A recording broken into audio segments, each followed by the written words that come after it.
Alright, I'd like to share with y'all my best evidence that the pandemic was a plandemic.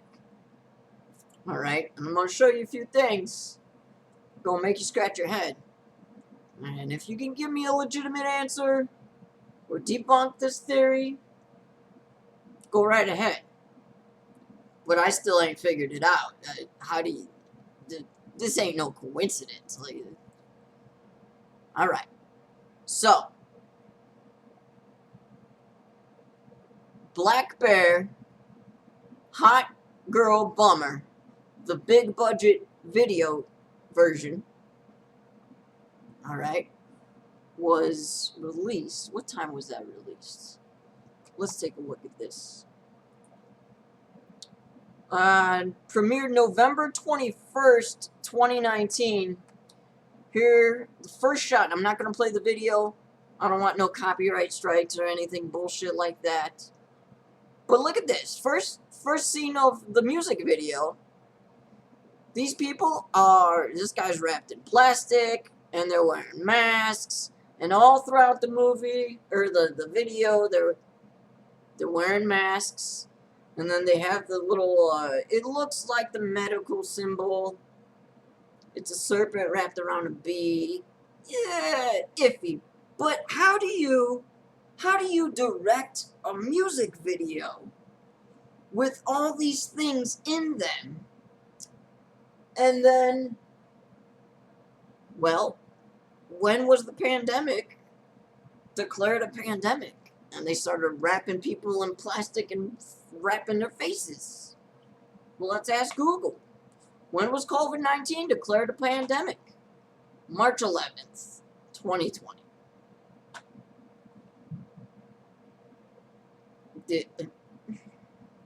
Now, if you understand how these occult cults work, they have rules they gotta operate on. They have to communicate what they're going to do in order to get your acceptance, permission, consent, implied consent. It's a thing. And this is the way they do it. They speak through their symbolism, through the music videos, through the movies, all the media. They communicate through that. How do you explain that symbolism? How do you explain that?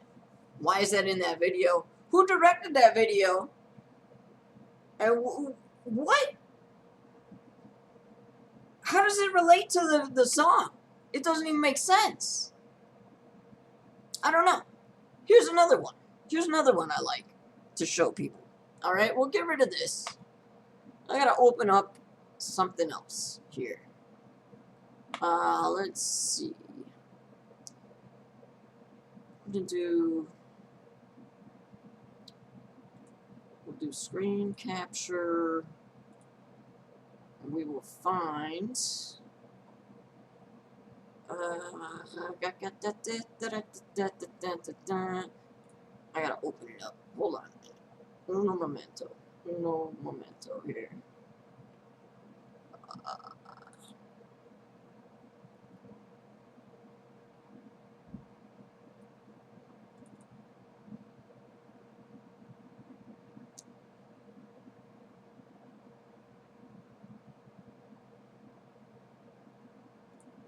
Alright, so this is it's called the Bitterman's chart of coercion. Found this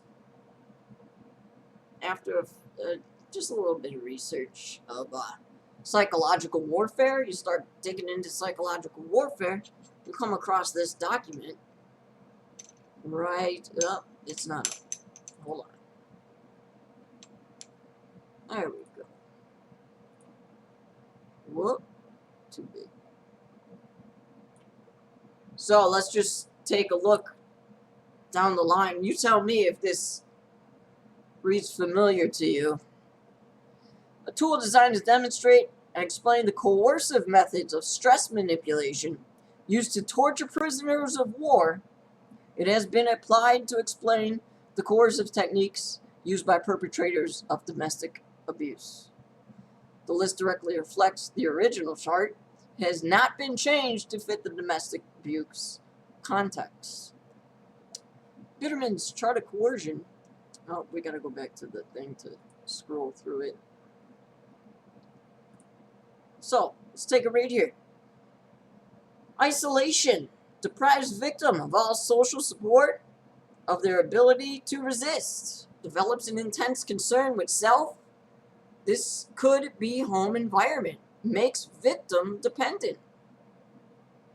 Complete solitary confinement, complete or partial isolation, group isolation. What's the next one? Monopolization of perception.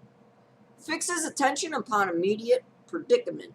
Eliminates information not in compliance with demands. Ivermectin! Ivermectin! No. Censored. Punishes independence and or resistance. Physical isolation. Darkness or bright light. Restricted movement. Monotonous food.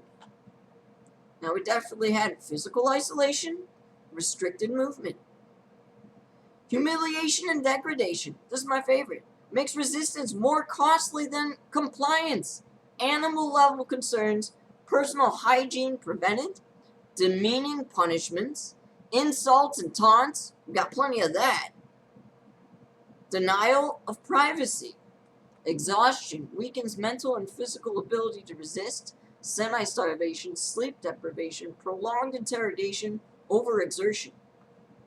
Threats. Create anxiety and despair. Outlines costs of non-compliance. Threats to kill.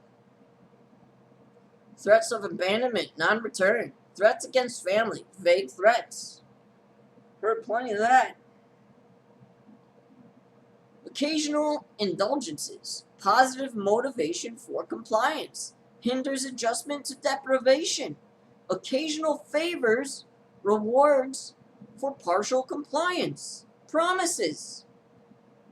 Get that free burger. Remember that? Who's that motherfucker eating burgers and fries because he got vaccinated? Oh, all the incentives to get it back. Demonstrating omnipotence suggests futility of resistance. Confrontation, showing complete control over victim's face.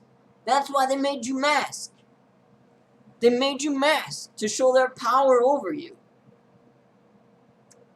They make you demonstrate your omnipotence. You have been a victim of psychological warfare by the world's government. Forcing trivial demands. Develop habits of compliance. Enforcement of rules. That's to come this year. Alright?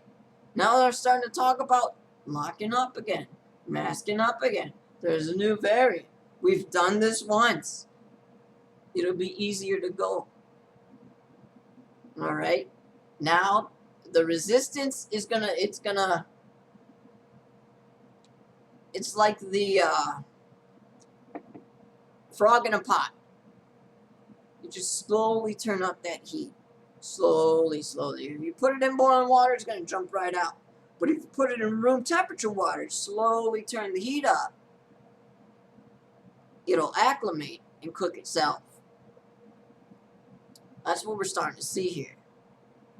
So you will start to see more mandates, more vaccination requests, mandated vaccinations, and because we've already done this.